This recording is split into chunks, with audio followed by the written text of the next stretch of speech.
Hey, welcome to the Macabre Emporium.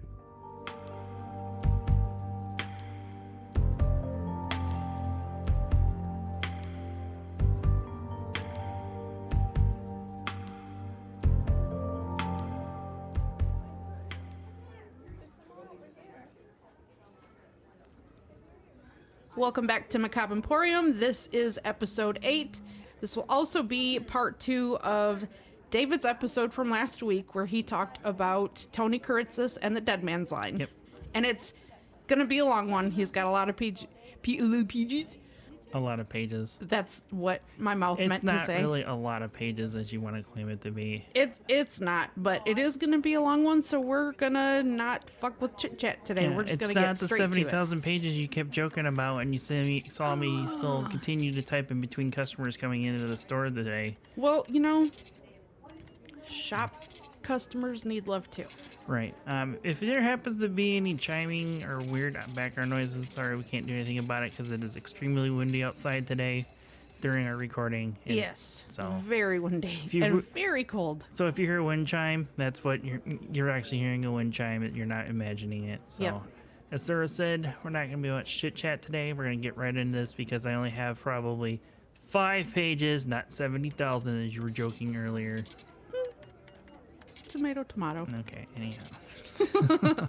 Let's do it. Now that after I left you on a cliffhanger for the most part after last week, which I know you were super angry about it. Not angry, just it got to a really interesting point, and then you're like, time to pull out. So, yeah, let's finish this. At first, I couldn't find a whole lot about what happened on after they reached the apartment.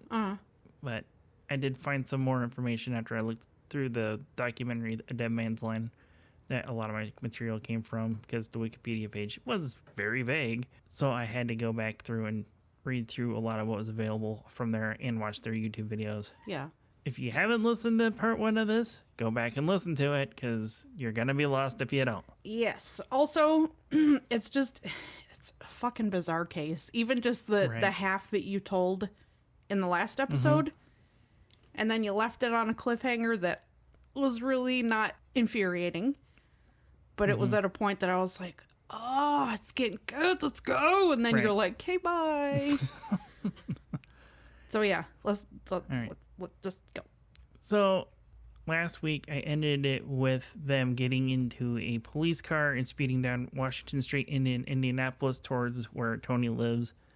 At the time, it was the name of the apartment complex he lived at was Crestwood Village. It's still around today. Still called the same thing? Yes. Oh. It literally still looks like the same when I looked at it on Google Street View, basically. No updates at all to the outside? Everything still looks the same on the outside. Jeez. Tony Kiritsis would take Dick Hull inside to his apartment for the next 2 days. He would inform law enforcement that he has the windows and his doors rigged with explosives. And law enforcement took that threat but they took it very seriously, as evidence that was submitted to his trial showed he had purchased dynamite recently as evidence. There wasn't much about if this was the case of what he used for that, but since he was clearing the trees on the 17 acres that I had mentioned before in part 1 of this, my guess is that he was probably using this dynamite to clear out tree trunks on the 17 acre of land that he owned, which is very similar to by a man named Andrew Kehoe, which will probably be covered by me in another episode later on next year. Now, this is also where I couldn't find a whole lot of detailed information of what happened on the inside, and this is why I needed the extra time, because I did find some more information during this next 2 days during a standoff in his apartment, except this is where he would make his demands and also would start making phone calls to WIBC News Radio in Indianapolis, wanting to talk to a reporter by the name of Fred Heckman. And he would also become a key person in this whole entire case, because he would be the main guy between Tony and the police, basically. Gotcha. As Fred Heckman would air his phone calls live over the air, and where Tony's phone calls were the truth about Meridian Mortgage, which I know you've been wanting to know, and I'm going to get into that in this episode, what actually what Tony thought happened and actually what happened. What? There's a difference between what? What? Yep. Okay. I know it sounds weird, but it makes sense when I tell you. Okay. This is also where he would make his demands clear. And this is what his demands were. He wanted an apology from Meridian Mortgage, a financial compensation of $5 million from Meridian Mortgage as well. He wanted granted immunity from prosecution and no psychiatric evaluation. He would state all the stuff more than once during his phone calls. That he's been sober for years and he hasn't had a drink in years also. And he would state this more than once. He would even state it again in a press conference later. Tony was able to hold off the police from entering by telling he had the whole place rigged with dynamite, as I had already mentioned before. And he is more than likely is because of his experience in the Army. He was considered a booby trap expert as well. One of the pictures you can find is a SWAT officer basically observing from directly across from his third floor apartment in the building, directly across from them. SWAT snipers that had been positioned across from his apartment could confirm that he did in fact have some kind of explosive device right through his apartment, and this would also take them out of the equation to rescue Dick Call because of these wires that they could see, but they couldn't tell what it was. SWAT also would report that there was a large weight with a chain attached to it, which Tony Kiritsis would chain Dick Call to whenever he got tired of holding a shotgun. How did the police know this? Were they able to see into the apartment through a window or something? They were positioned across the street or the grassy part of this apartment complex because I'm guessing it changed from what I could see in the documentary to the Google Street View now. But there's a black and white picture where you can see the SWAT officers with their rifles out pointing out of the window, and they were directly across from the third floor from where they were at. That makes sense. So they were able to see inside, which I'm kind of surprised Tony left the curtains open for such a thing. But it could also have been intentionally left open so they could see everything that he had set up. Yeah. The SWAT officers, like I said, could see wires running from his bedroom window and the sliding glass door from where they were positioned across the way from him. But they couldn't affirm really what they were attached to. Some of the reports were that they could see straws and keys attached to the windows by either piano wire or a nylon cord. Without fully knowing the purpose behind what they were attached to, this would take the SWAT snipers out as a resolution for the standoff. Before, like I said, there's not much you can find information-wise on everything that's out there. My guess is what these straws probably were for was to psych out police and other law enforcement officers to that he had some kind of trigger switch attached to his sliding glass door by using a straw to mimic contact points, more than likely. And also the keys that were mentioned by SWAT officers were probably acting like some type of alarm. So if this cord got cut, they would hit the floor and alert Tony or whatever. Right. He would also have his apartment stocked up with food for about a week as well. And he had arranged his apartment to be very similar to the floor plan of Meridian Mortgage. So he would know how much space he had to work with. Damn. So, like, a lot of these little details, clearly he fucking planned this. Right, obviously. Yeah. I mean, he planned this, even you could tell that from the start with how he walked into the mortgage office. It was originally reported by the news that he had containers of nitroglycerin and dynamite rigged up in his apartment, but this came out to be false. Tony Kiritsis did have an incendiary device set up in his apartment and attached to these wires the snipers could see. But I was going to head this stuff in, and then I got into that little thing about I don't need the ATF, those guys that don't need jokes at our door, because I don't know how legal it is for me to share these information, even though that's publicly out there. And I don't want us to have it pinned on us if somebody commits the same kind of crime. If you want to see them, they're out there on the internet. Just search Tony Kiritsis. You're going to find it.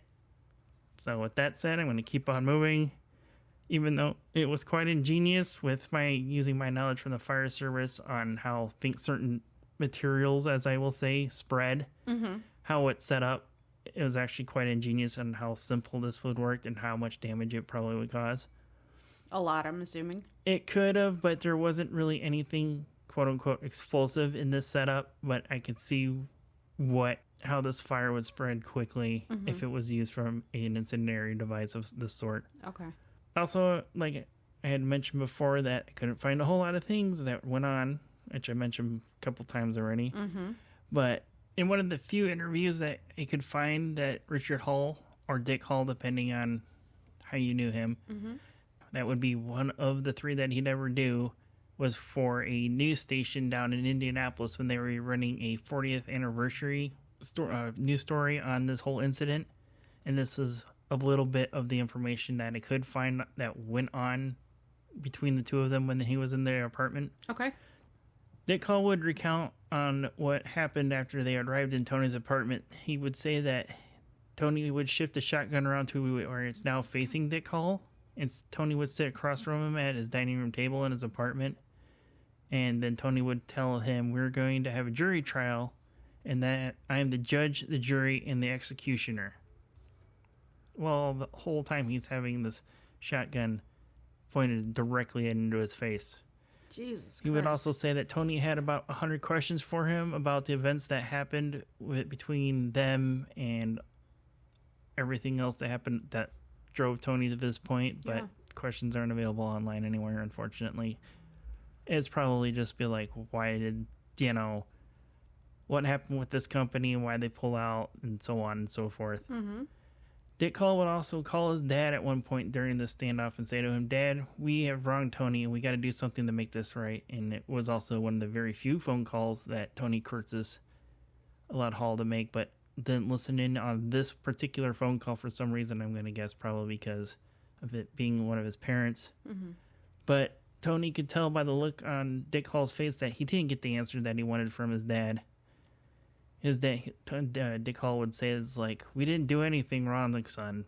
But with the look on his face, that's like, "Dad, that's not the answer I'm looking for right now." Yeah, I can imagine. Because I'm sure, like, his dad had probably heard about this on the radio or saw it on the news in Indianapolis. Because this was, like, a huge story at the time that happened. They were, like, most Indianapolis news stations were live constantly 24 hours for this. He would also, Dick Hull, that is, would make a call to his wife as well. And he would tell his wife, "Tony's a good man. He has a good heart." But when Tony heard this, he would snatch the phone from Dick Hull's hand and just say, "I got a black heart," and hung up the phone. Damn. Yeah. This to show Tony's range of emotions. That's another one of those things that he would just be all over the place. When he was asked also about what went on in Kiritsis' apartment during those nights he was held there and whether he had argued with Tony or not, Dick Hull would answered, I was doing a little bit of both. I had the position that I shouldn't let him run me over with, but if I could help it. And so I kind of stood up to him from time to time and argued with him. But then it also would get to the point when he became a little bit unmanageable and he would pistol whip me with a revolver that he had. A couple of times when I raised objections to him, I raised my fist at him a couple of times, and that really pissed off Tony. And other times he was just an ordinary guy. We were kind of buddy-buddy. He told me his life story. He teared up sometimes talking about his mother. Damn. Police officers would make an attempt to calm Tony down by having his friends in law enforcement talk to Tony as well, and also his brother Jimmy Kiritsis would be brought in because he was like the one of the two brothers that he still really kind of talked to. And from the documentary, I wanted to add in his small part of his interview on how he found out about what his brother was doing. Oh. And so I was called by my wife by the radio in my truck to call home right away. So I pulled into a Shell station and asked an employee by the name of Steve to use his telephone. Steve told me to look at the TV and said to him, "Look at what the hell's going on in Indy." So I looked up and I said back to him, "My God, that's my brother." You think the worst when you see something like that. Someone getting killed or killing someone. When you see something like that. I called Frank Love of the Indiana State Police and I told him I would be on my way, and he responded to him, Don't drive. We are sending a helicopter working at land." Damn. Yeah. How far? You said he's in Brown County, Which is south of Marion County. but how far south that they're sending a plane? He didn't say where he was at in Brown County. He just said he was in Brown County, unless I missed where he said he was at for me to figure it out. Okay. My guess is it's probably somewhere would be more than an hour's drive trying to get through Indianapolis from wherever the hell he was at in Brown County. So with the sense of urgency they had with this, because of this never happening before, that's probably why they sent a helicopter for him to just bypass all the bullshit traffic. And there was video of this helicopter they sent for him landing near the apartment complex for him to get out of. So the Jimmy, the police, and Fred Heckman that I had mentioned before, that would be a key person in this whole thing, would also have issues trying to contact Tony over the phone over the next 2.5 days because of random people calling Tony's telephone, since his, back in the time of phone books, people were calling to to show his support and basically by... So people were encouraging this? Yeah, because they saw this as a way of him sticking it to the man, basically, getting what he wants, kind of like another dipshit, which I'm sure haven't heard him by name, but he goes by Killdozer also. You've told me about him. He should have walked away, but he chose not to. And that's just my personal opinion, so don't get all fucking pissy on our Facebook group about it or whatever. So with that, also with every news station would about now be in the area as well too, because of what's going on. By the end of day 1, Tony would get his apology from Meridian Mortgage, which I actually have. Okay. And it's super fucking basic. This is a statement that has been authorized by Mr. M.L. Hall, the chairman of the board of Meridian Mortgage and Hall Hoddle. This is a public apology to Anthony Kiritsis for all wrongs Meridian Mortgage or Hall Hoddle have committed with respect to Mr. Kiritsis. That's it. Are you kidding me? That is it. That's the whole damn thing. And I listened to it 2 to 3 times to make sure that was what it said word for word, and that was all it said. Did Tony Kiritsis accept that apology? There's not much audio available for this. You can try and search audio of anything related to this, and it's the same 4 or 5 videos that is that Soul Salem. That all the YouTube videos that I could find are either tied to the 40th anniversary of this, or the videos that Dead Man's Line has posted on YouTube. That's it. Or other random people going over this whole court case. On the morning of day 2, Tony wants to make a statement about the mortgage company, and he would have Fred Heckman play it on the air. They did not edit his audio for it. And once again, can't find it. It's only available in the documentary. So they played what his statement was word for word, profanity included, over radio waves, which now comes with a big fine, which they probably paid for him at the time. FCC is going to cut you down. Pretty much. And Fred Heckman would apologize before playing. He would apologize to any of their listeners for the rough language that they're about to hear in the statement, but they weren't going to edit it because of trying to keep Tony calm, basically. Yeah. Because they didn't want to do anything to trigger him that maybe possibly killed, Richard Hall. What he said in this statement, this is where he would make his claims that Meridian Mortgage had moved in to lure away any of Tony's possible clients so they could foreclose on his land and to buy it cheaper for their own developments. Tony would make this claim multiple more times to television and radio stations that he would call into during a standoff in the press conference he would have towards the end of this. Also on day 2, his brother Jimmy, that showed up by helicopter, would also clear the air on live broadcasts about some of the rumors that were going around about him demanding a $5 million ransom, and that he has held his sister hostage for $50,000 8 years prior to this for 3 days. This is his brother? Mm-hmm. His brother is giving this interview about the rumors because he was asked by a news reporter, and Jimmy is like, no, none of this is all true, but even though that was one of Tony's demands was the $5 million. Okay, yeah. His attorney, John C. Ruckelhaus II, would also show up on day 2 and would be there to help talk to law enforcement, the state prosecuting attorney's office, and so forth about a possibility even for immunity was even possible for Tony Kiritsis at this time. Also, the National Guard would be brought up from Fort Benjamin Harrison with their EOD, which is explosive ordnance disposal, which is basically what the military calls a bomb squad. Okay. They believed they could defuse the situation with Tony by breaking through an interior wall adjacent to Tony's apartment through his bedroom wall. But Tony had heard about this playing on the radio, and he blew up after calling about this whole situation when he heard about it to the radio station. So this now has taken that possibility out because he now knows this is going to happen. They had the elements of surprise until it got ruined by news reporters, would be my guess, that overheard it. More than likely. Reported it, you know. Also, another thing that would happen on day 2, the FBI would actually send in Patrick Mullaney, which is a hostage negotiator and psychologist for the FBI, at the request of the Indianapolis Police Department. After he arrives, he is able to put a profile together on Tony, is now assisting the Indianapolis Police Department and the Indiana State Police with tips on what to say to him, what not to do to get control of the situation. In a nutshell, he tells them to let Tony be in control, because once you take that away from him, that's when he gets dangerous.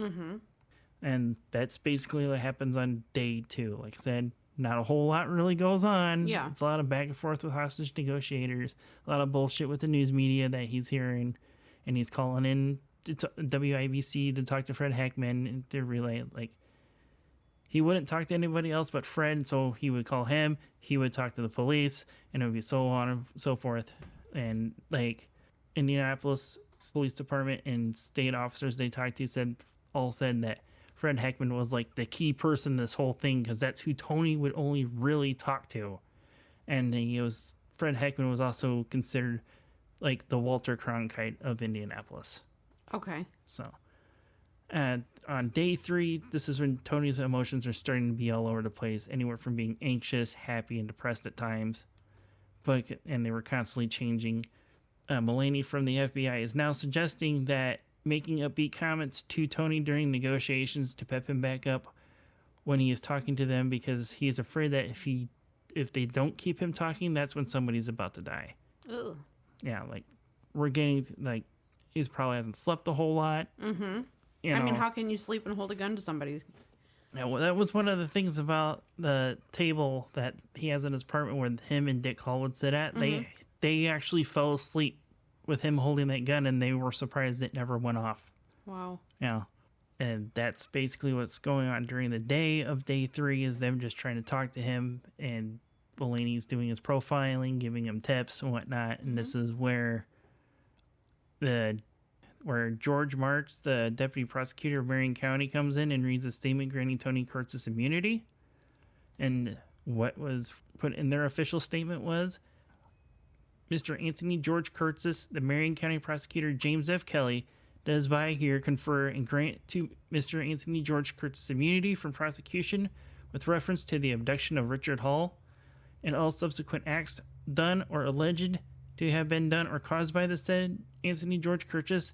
This document is signed by James F. Kelly and authorized by David L. Rimstedt, which were part of the prosecuting office for Marion County at this time. Okay. James Kelly also would make it clear that this would be enforced since Tony was watching the news and listening on the radio at the entire time as well too. Fred Mullaney would also suggest the building a stage to draw Tony out of his apartment, as they would expect Tony would see this, and that's where he should be at. Okay. While they are building this stage, his attorney is calling him to letting him know he's got the $5 million that he's requested, but he's not getting an answer on the phone from him. And this is where everyone's starting to get worried. But suddenly, after dark, a news reporter spots Tony Kiritsis and Dick Hall leaving his apartment, and they're making their way to the lobby, probably after he saw that stage, like they thought he would do. He would come out, and this was in the lobby of his apartment building, and it was full of news reporters, law enforcement officers, county sheriffs, Indianapolis police, state police. I mean, there's pictures. Like, this room was crammed full of people. Read that, pal. Read it. Turn the cameras on all 3 to hold it. I want on national television.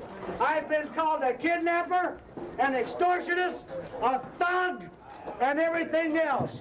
I want it on all 3 national channels. I've got friends all over the country. You read it. Patrick Mullaney is still profiling Tony now as he's in the same room with him, which I'm sure it was easier for him to do this profile on him, being able to read his body language now, being physically being able to see Tony. Mm-hmm. He would march Dick Hall into the middle of the room where he would read off a statement he had wrote stating that they had mistreated Tony Kiritsis and they would pay him $5 million in damages. But Tony Kiritsis would become irritated with the way Dick Hall's reading it, and he would start reading his apology letter, as it basically was. But this is normally where I would have wanted to put a sound clip of where he's reading this off, but it's actually 31 minutes long. That's pretty long for a sound clip. Yeah, I wasn't going to eat up 31 minutes of an episode here of just listening to one guy going on and dropping the F-bomb and, pulling in random police officers that he knew from out in the area and, saying that they're a good cop, he's a good guy, just and whatnot. And what interesting thing is, it's like he's reading this off, though, he's like, there's a one man standing next to him with water, and he's like, come on, give me a drink of water, pal. When he's, Tony Kiritsis said that? Yeah, oh this guy. Goodness. So, and the guy gives him water, since he had his hands full. I mean, he's standing there with a gun, so I'd probably give him a drink of water, too. Yeah. But, there was only the one gun, and it was focused on one person at the time. Mm-hmm. Mulaney would also say during his interview time with the crew for Dead Man's Lane, Tony was also starting to look like he was getting ready to shoot Dick Hall, and he was also getting suicidal while he's reading off the statement, like said his emotions all over the place. Mm-hmm. And so this is what Patrick Mulaney came up with while he was actually being able to profile him from the same room. One of the main photos that comes up when you search for Anthony Kiritsis or Tony Kiritsis is actually a Pulitzer Prize winning photo. And when I first looked at this photo, I was like, holy shit, what is this about? I got to do a story on this. But when I started looking into this is when I didn't realize this was actually a plan that the Chief Eugene Gallagher of the Indianapolis Police Department had put together that's in this photo. Okay. So with everything else going on, they had talked to some doctors about what is the best way to kill somebody instantly if they had to. They found out from these doctors that the best way to do it is to put the gun directly behind his ear and pull the trigger. So with this information, Chief Gallagher came up with this plan that he would drop a handkerchief out of his pocket onto the floor while he would go to signify to put the plan into action. Mm-hmm. So the plan was after he dropped the handkerchief, he would take his service revolver, put it behind Tony's ear, and pull the trigger, while an officer on Tony's right side that's in the photo would jam his gun to keep it from firing. But the problem is, like I said in episode 1, he had that leather or plastic sleeve over the whole firing mechanism to where they couldn't jam it. Mm-hmm. Chief Gallagher said during an interview that I had started to pull that handkerchief out of my pocket 3 times during his conference, but each time I would put it back. So he was ready to do this, but he wasn't sure. Mm-hmm. Which probably in the best interest of everybody, this was probably the best thing to do, because it probably was that sleeve was the biggest issue causing a problem. Yeah. Now, I'm not wondering if they would have gone an alternative way of possibly having 2 other people in the situation grabbing onto, like, let's say as Gallagher shot Tony Kiritsis, somebody grabbed Tony's body to keep his body weight up and Dick Hall at the same time and bring them down to the ground together to keep the pressure off that trigger, if that wouldn't have been an option if they ever discussed it. I don't know. But also during this press conference, Tony would give thanks to everybody that was fair to him and supported him during this time, and he'd also apologize for his language that he used, as this had happened to be before they would leave and go into another room where Tony would wait for his money before he would finally release Hall. After he gets a signed note and he releases Hall, he steps outside firing a shotgun to prove that it was loaded the whole time. They were never sure if it really was, if he was... Ballsy. They were never sure if it was actually loaded or if he was just saying that it was, but they cautioned on the side of error that he treated it like a loaded gun, like you're supposed to anytime you handle one, that you're supposed to handle a gun as if it's loaded every time, even if you know it's not. So after he goes outside, he fires his gun off to prove that it's loaded. This is where he'd be quickly arrested and taken to the county jail. And his only response to that was, well, that was a cheap shot. Yeah. Wow. In a press conference the next day, it would be revealed that the immunity and the banknote were all just a ruse to persuade Tony to come out to save Dick Hall's life. And of course, to save Tony Kiritsis' life, because the first thing you want to do is public service is to preserve life and property, no matter what, if you can. Dick Hall actually would attend this press conference where he would be applauded in a standing ovation, but unfortunately, my dumbass forgot to, take a quote of what he said. Wow. And of course, guess what? Couldn't find it. So yeah, that's one of those things I need, we're still learning. I need to, covering something like this, if quotes are going to seem important, I need to make, listen to them more than once, make sure I get it right. So this is actually what happened. What? This is actually what happened between Tony and the mortgage company. The mortgage company was actually giving Tony extensions to pay the mortgage on his 17 acres. Okay. They did this repeatedly, but when they stopped giving him extensions on the payments, this is where Tony believes that this is where they were trying to cheat him out by moving people to other properties to build their businesses on. And this is where he started devising his plan, basically, is when he felt he was getting cheated out by Meridian Mortgage.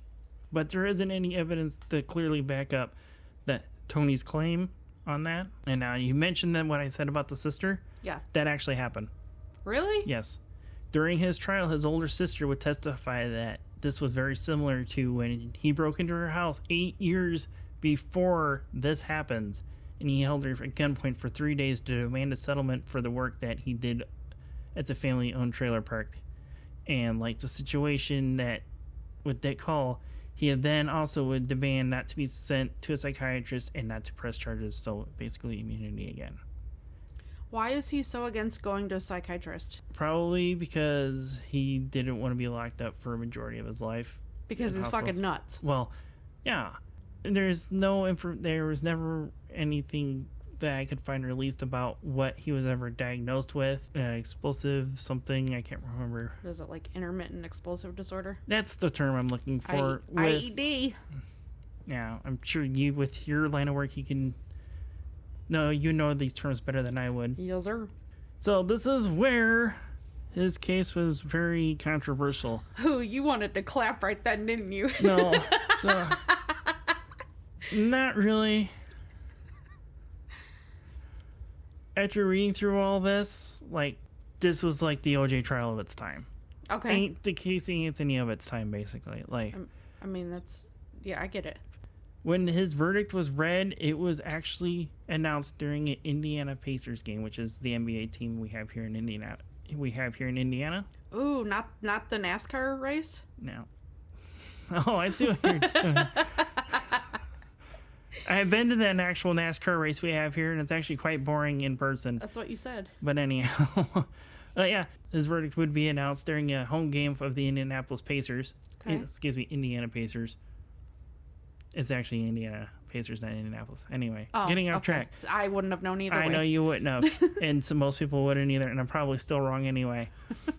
Because I don't watch fucking basketball. No. Even though I'm from Indiana. And another thing is, I don't play it either. Oh my god, even though you're so tall, man. I know, yeah. It's like I'm committing a fucking sin against my state. I mean, you had a whole basketball-ass movie made from the Hoosier State. Right, I know. Hoosier State. I know. Okay.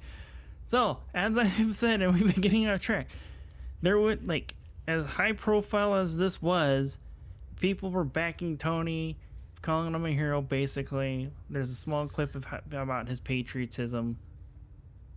He's about calling himself the biggest flag waver there is because of his immigrant background that he has.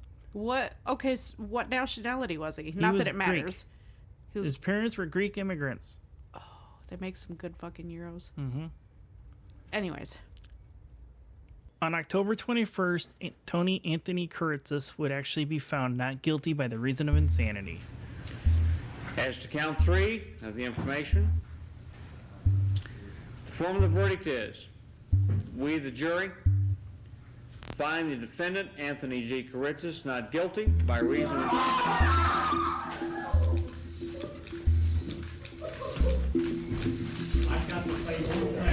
Just a minute, mister. Just a minute, please. I know. It's hard to believe that's... So this whole time he's like, no psychiatrist, no psychiatrist, no psychiatrist. But then he gets the guilty because he's nuts. Just wait. Oh my goodness. After 14 days, the jury almost became a hung jury after multiple different votes to get their verdict. It was believed that the jury was swayed by feeling sorry for Tony by being screwed out of his land. And one of the jurors that would be interviewed for Dead Man's Line would recount that while Tony was on the stand, he would have to push an ice cream cart for up to 12 hours a day when he was 9 years old. And also he and his siblings would have to collect the used paper cups and wash them out to be reused to save money. And that he would be publicly beaten by his father when they didn't collect cups fast enough after some cars had ran over them. And that juror said that he could relate to that more than you ever could know. Tony would also have to return to court on November 9th, 1977 for psychological evaluations, but he refused these, so he would be incarcerated until 1988 in various mental health facilities across the state of Indiana and would be released that year. And he would lead a peaceful life until his death in 2005. And for a little fun thing, he can actually be tied into one of our previous episodes. Which was? He's actually buried in Crown Hill Cemetery.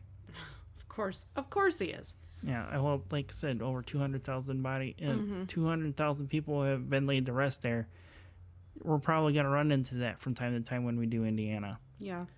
I wanted to originally end this with this quote that I had found from a police officer that ran into Tony, but I don't want to end an episode focused on, the perpetrator of a crime. Right. So this is from Don Campbell of the Indianapolis Police Department, the day that he saw Tony after he was released. I saw Tony the day that he got released at Charlie Brown's restaurant in Speedway. He's a guy who spent 11 years in mental hospitals and prisons, and he looked exactly the way he did the day he got arrested. He hadn't changed at all. And he walked up to me and said, "Do I know you before or after I got in trouble?" I said, "During," he said. "You've got my shotgun, don't you?" I told him it wasn't going to do either of us any good because it has been decommissioned. He just laughed. This is the last time I ever saw him. Truth is, Don Campbell actually does have it. Ah, sneaky. Yeah, but like you said, it's not going to do any good telling him that he has it. In response to Tony's verdict, this law would actually be changed nationwide. So the law for the insanity defense would be changed to that it had to be proved beyond a reasonable doubt that the client is insane. This plea would be entered in only about 0.85% of cases. This is actually often withdrawn. Because they're not really insane. Because people think, oh, I'm going to just, claim it and you're going to get away scot-free. Yeah. It's very similar to the McDonald's hot coffee. Yep, I remember that. Yeah. When all this lady wanted was her medical bills paid and that was it. That could be another episode before I get into that. Which is kind of funny I mentioned that because I did see a video about that on my lunch today. One of the most interesting things about this is that Dick Hall was actually able to stay out of the spotlight for 40 years after this happened. Yeah, that's crazy. You can understand why, with, such a traumatic experience, probably suffered from PTSD and things, I'm sure. Don't want to talk about it. It's going to bring things up again. People that were close to Hall would say the people that were close to Dick Hall, when asked where his whereabouts were, some people would say they don't know. He's dead, but nobody was saying where he was at. It was believed he moved to Florida. Some say he stayed around in Indianapolis, still lived in the same home, which does Dig come up to find out that he had a vacation home in Florida. He still did live in Indianapolis, and he would move back, and he would bounce back and forth between the two. He'd snowbird. Pretty much. Some of his close friends say that before all this, he was a very well-rounded and outgoing person, and then afterwards, he became very quiet, drawn in, and seemed depressed all the time. I wouldn't be surprised. I can understand that. He would only speak publicly about this 3 times his entire life, and that's not counting his time on the stand during the trial. One of these times was, I mentioned previously at the end of our last episode, where a high school student called in wanting to get a story on him. He gave her a small interview and told her, I really wish I could just forget the whole thing. The other time was, the press conference the day after everything had happened. Well, days after everything happened. And the last time would be during the interview that they would have for the 40th anniversary of this. At the time, he was writing a book about, from his point of view, of everything that happened, called Kiritsis and Me, enduring 63 hours at gunpoint. Dick Call would leave Meridian Mortgage in 1980, and his brother would, and Meridian Mortgage would close shortly after this as well, too. Mm-hmm. He would pass away on May 20th of this year, 2022, from a brief illness. Didn't say he died this year? Yes, he did. Aw. Didn't say what the illness was from his obituary on the website for his book. It just said brief illness. Mm-hmm. One of the things that also happened with Dick Hall during this, some child that knew who he was, that his parents knew, and this is pretty fucked up, and this 8-year-old told him, was like, my mom knows you and said that was Mr. Tony and said you should have blown your head off. Coming from an 8-year-old fucking child that doesn't know what's going on. What a dick. Yeah. And so it's like this, and like that child's gonna grow up and be the next Tony Kiritsis. I don't know. They didn't give a name about it, but he would be basically followed around by paparazzi and whatnot, not paparazzi, news reporters and whatnot. Yeah.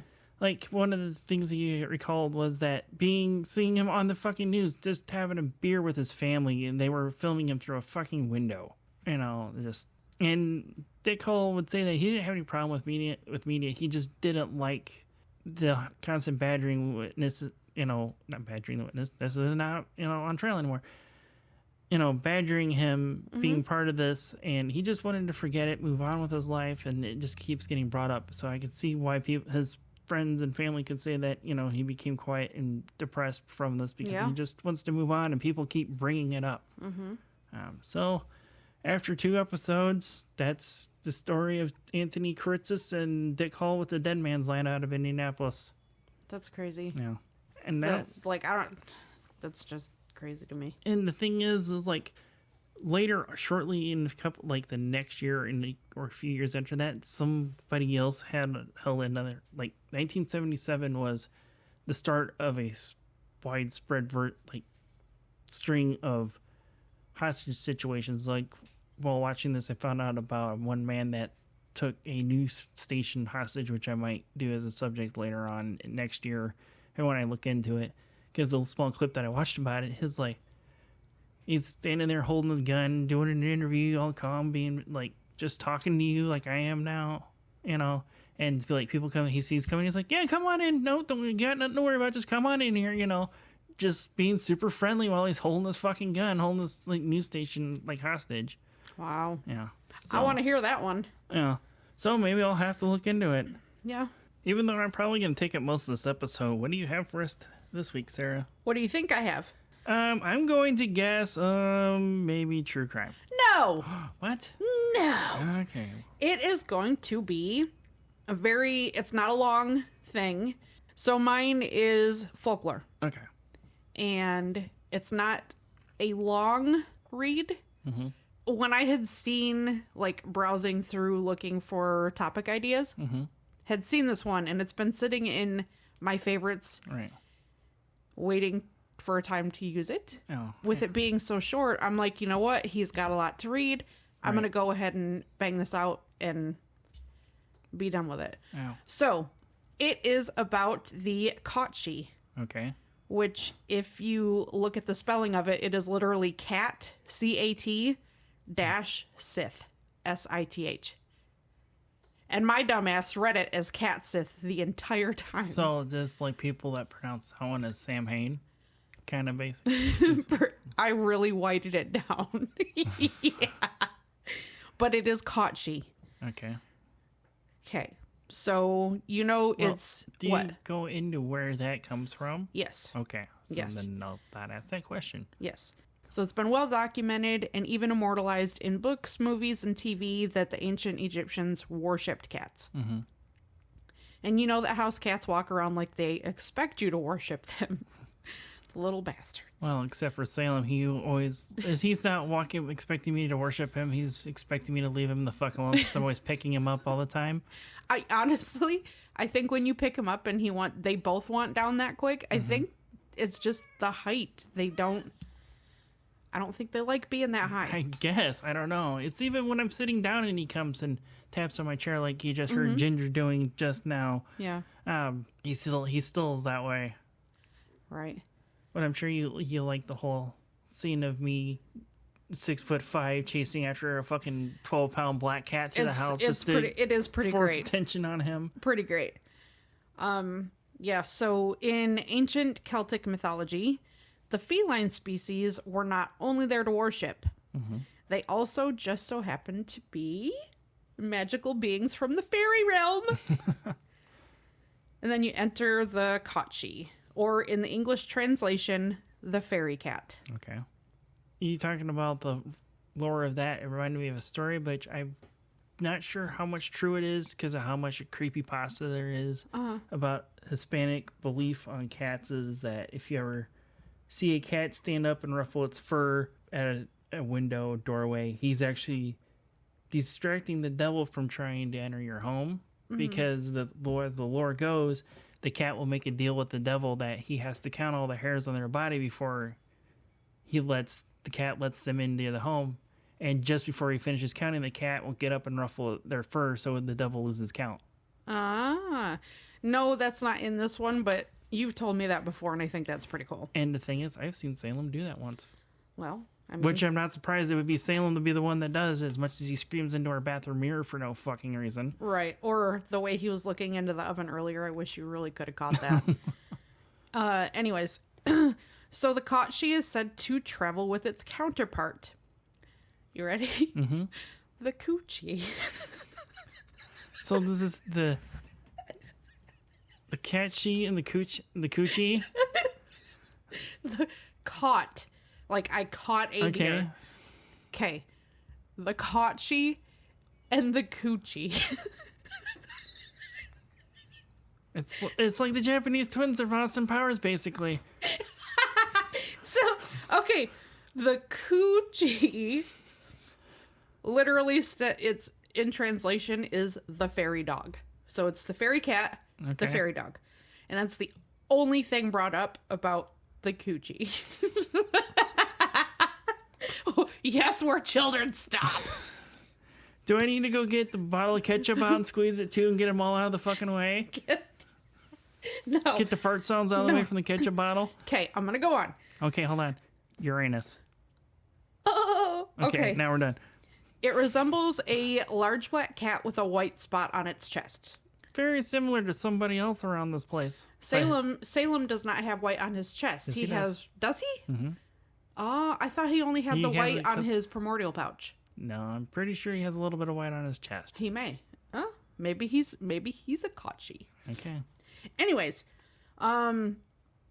supposed to be as it's told that it is as large as a dog, but only chooses to display itself in like your typical Halloween black cat way, like haunched back, ruffled fur. Yeah. However, it's also said that they could walk on two legs and even speak to humans if they wanted to, which is not so Halloween typical. Just kidding. Because most of them were in disguise anyways. Right. They resorted to walking on all four legs and meowing or purring as a means of communicating with the human folk. Legend tells us that the cat haunts the Scottish Highlands. The legend surrounding this creature is more often found in Scottish folklore, but it can and has been found in Irish. Mm-hmm. But it's mostly Scottish. Okay. Common folklore suggests that CAUGHT-SHEE was not a fairy, but instead was a witch that could transform into a cat and back into its human form 9 times. If the witch chose to go back into cat form for the 9th time, they would remain a cat for the rest of their life, however long that would be. And this is where it's believed that this is where the idea of a cat having 9 lives came to be. Okay. Yes, I was just thinking about asking you that question, but... Yes. I did not know that All right. until I read all this last night. So people from the Scottish Highlands did not trust the CAUGHT-SHEE because they believed it would steal a person's soul prior to it being claimed by the gods. They did this, trying to steal the soul, by walking over a fresh corpse's grave. Which now is considered bad luck. People would watch over the corpses day and night to keep the CAUGHT-SHEE away from the corpses. They called this act of watching over the bodies late wake. I've never heard of this before. Yes. In order to distract the CAUGHT-SHEE, they found ways to lure them away from the dead. There would be, games of like leaping and wrestling. Like just leaping around and wrestling. And catnip, music and riddles. Like the leaping and wrestling part, you look confused. It's what our dumbasses do all day long. Oh, okay. I look confused because I was thinking it was like humans were doing this. No, this is the CAUGHT-SHEE doing this. Okay, because I was thinking it's like, why the fuck are people leaping and fighting to keep these CAUGHT-SHEEs away? And then I brought up catnip, and that didn't strike you as odd that we're Yeah, thinking they were human? And it still was like, what the hell? How is this? Yeah. I don't know. My brain, I guess, stopped functioning and forgot that you were talking about cat-like creatures for some reason. So, additionally, there were never any fires lit anywhere near the corpses for two reasons. One, you don't want heat near a dead body. Right. For completely obvious reasons. We don't need a long pig barbecue going. Correct. Two, because the fire would only attract the CAUGHT-SHEE because they needed the warmth. Right. Which is probably why Ginger's on my face when I sleep.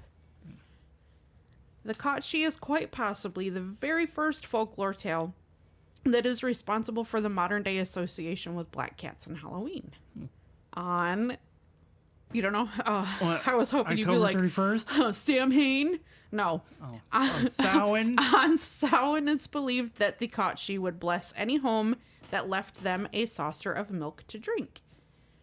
They would bless them with predictions of the future. They would forecast them upcoming weather and bring them just all around good fortune. The houses that did not leave them saucers of milk, their sources of milk would dry up. Like, literally. So they're saying their cows would not produce milk anymore? Their cows' titties would dry up and they would be squeezing out powdered milk. Like, not like they would get nothing. So there is a demonic CAUGHT-SHEE named Big Ears, and he could be summoned. Big Ears would be able to grant you any wish that you had, but only if you partook in the ceremony. And the ceremony required participants to burn the bodies of cats over the course of 4 days and nights. Like, I don't want nothing to do with that ceremony. Like, constantly for 4 days and nights? 4 days and nights. Constantly. So that's a whole lot of cats that they gotta find. Correct. Burn their bodies for 4 days. In other tales, the CAUGHT-SHEE had been guardians, symbols of Celtic warriors. They were powerful yet feared. They were hell-bent on exposing your darkest secrets. And this resulted in the ancient Celts viewing all cats with suspicion. And furthermore, believing that if a cat, especially a black cat, was seen lurking in a graveyard at night, it was automatically a bad omen. Just automatically. Huh. Now, for me, personally, I love cats. Right. Me and Amy have discussed being raised by house cats. Right. Because we've always had cats in the house. And anywhere from 1 to 3 at a time. My entire life. like right now. We have 3. Yeah. So, always had cats. Black cats have always been my favorite. My very first cat that I remember was a black cat named Cleo. And since then, they've been my favorite. And I kind of love the idea. Okay, so she died of feline leukemia. Okay. And I was only like 4 or 5 when she died. But I remember.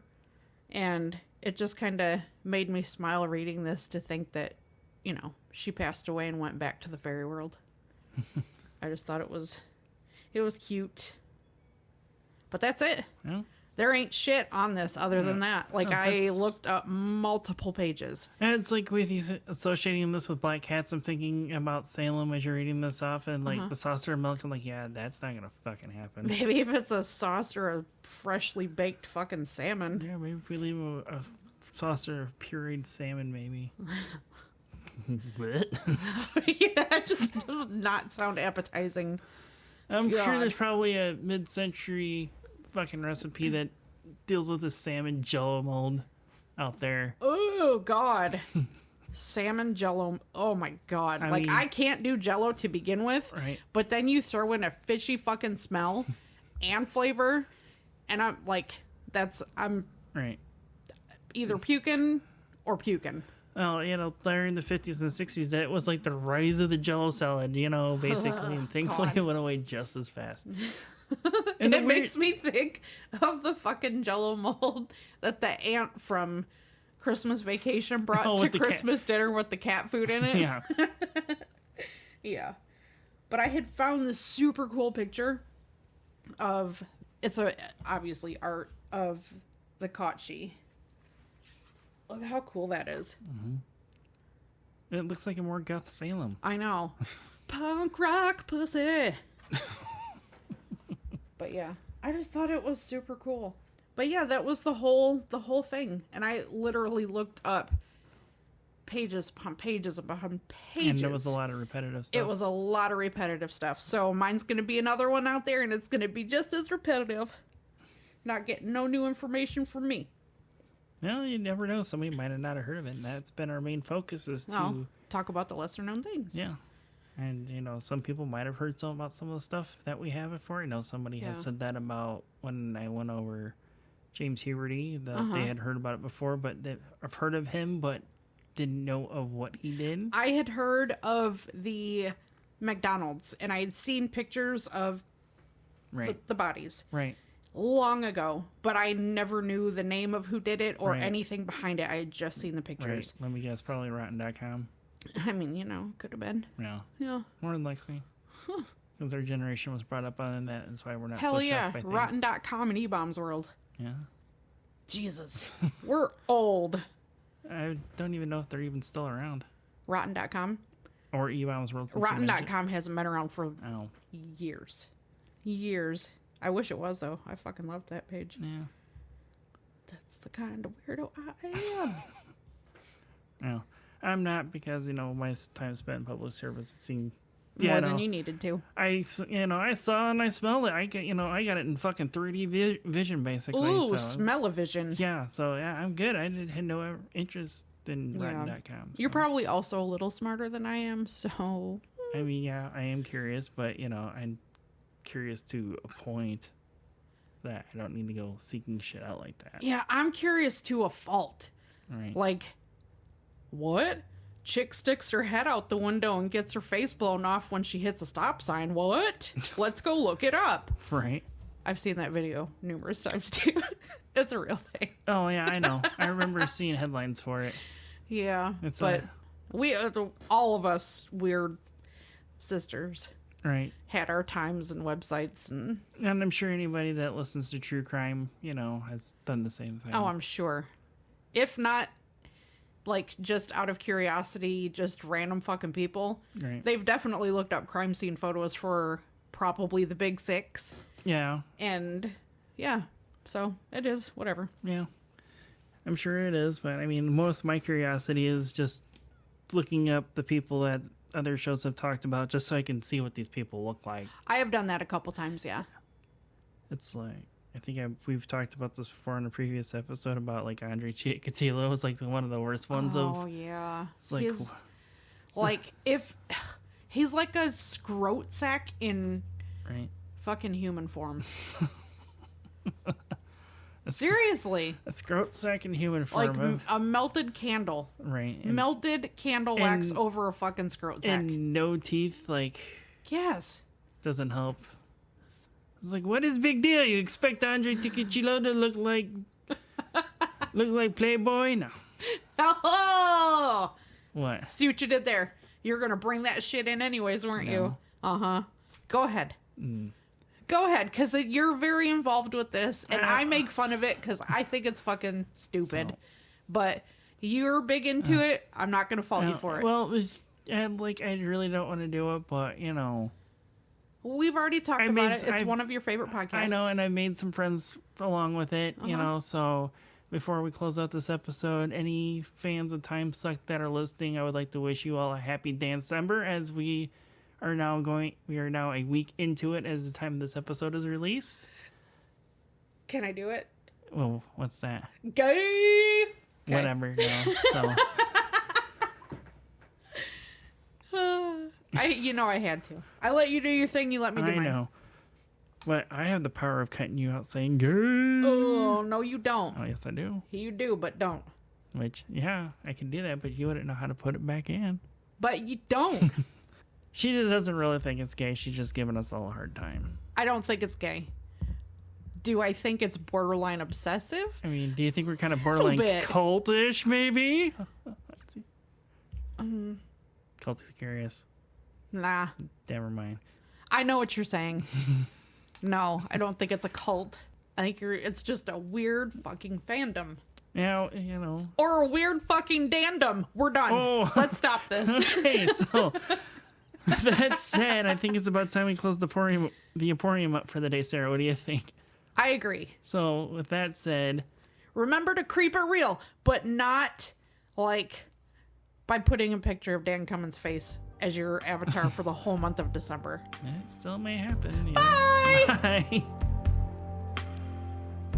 Our website is live. Make sure you check it out at MacabreEmporiumPodcast.com. And join our Facebook group and follow us on Twitter at Macabre Emporium. Like and subscribe to us on YouTube at Macabre Emporium Podcast. And if you have any stories of the paranormal, true crime, whether it be local or a story you may have heard, weird history you want us to look into and possibly do an episode on or include within an episode, email us at macabreemporiumpod@gmail.com. And remember to follow, rate, review, and share wherever and whenever you can to help us grow our little baby podcast.